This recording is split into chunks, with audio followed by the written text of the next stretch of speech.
I stand in support of the Women's Reservation Bill. This bill can be implemented today by giving 33% of the seats in the Lok Sabha and the Vidhan Sabha to India's women. It's a nice, tasteful building, nice peacocks, but frankly, I would have liked to see the President of India in this process. मैंने ये सवाल पूछा, 90 secretary हैं, ये जो हिंदुस्तान की सरकार को चलाते हैं, जो बजट को चलाते हैं, इनमें से ओबीसी कितने हैं?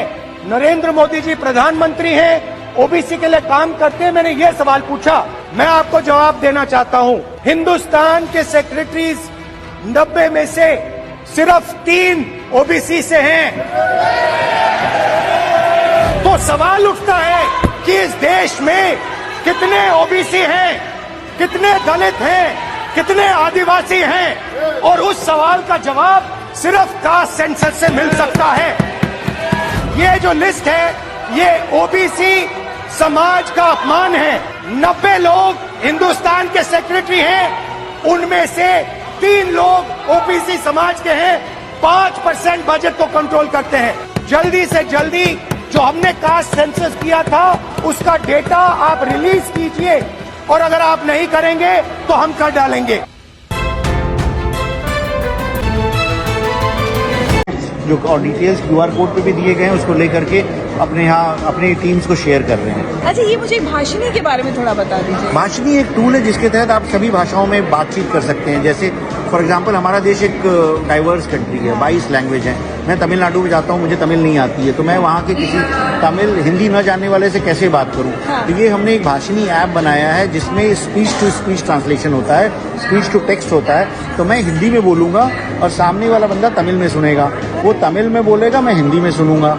और इसी तरह 2200 लैंग्वेज में ये पॉसिबल हो गया है। 2200 भाषाएं, 2200 भाषाओं में ये बनाया गया है। ट्रांसलेशन हो सकता है और हमको बस बोलना है और वो इमीडिएट ट्रांसलेट हो जाता है। और साथ में G20 के लिए हमने G20 की भाषाओं को भी इंटीग्रेट कर लिया है। जैसे इंडोनेशियन है, जापानीज है, स्पेनिश, फ्रेंच, रशियन।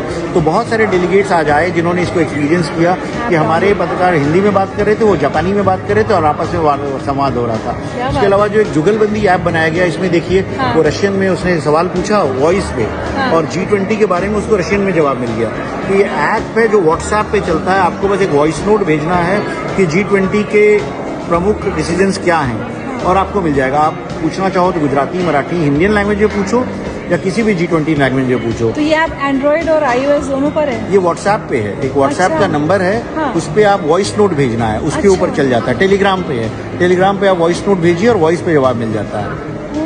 तो भाषिणी ऐप का इस्तेमाल तो मुझे लगता है भारत में हम सभी लोगों को भाषिणी तो Android play store, app store दोनों पे उपलब्ध है। हाँ। उसको आप रियल टाइम ट्रांसलेशन के लिए बड़ी आसानी से यूज कर सकते हैं। क्या बात है। तो अभी सारे व्यूअर्स को आप आज अभिषेक जी क्या कहना चाहेंगे, हमारे जो अभी सिर्फ वर्चुअली इस सबको देख रहे हैं एग्जिबिट को?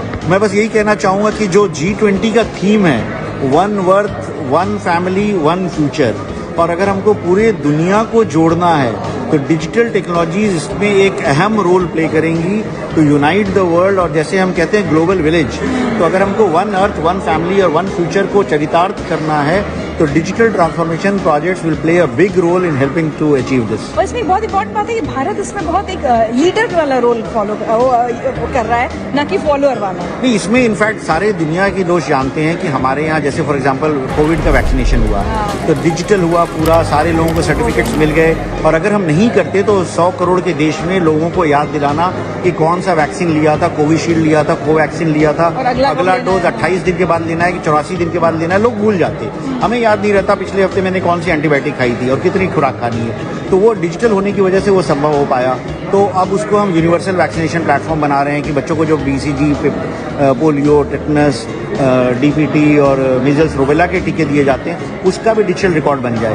तो उसको यूविन के नाम से बन रहा है। तो कल को ये सॉल्यूशन जो है वो पूरा विश्व अडॉप्ट करेगा। और अफ्रीकन यूनियन आज G20 को ज्वाइन किया है, तो अफ्रीका के देश, एशिया के देश, उनमें भी बड़ी उत्सुकता है इस तरह के सॉल्यूशंस को अडॉप्ट करने के लिए।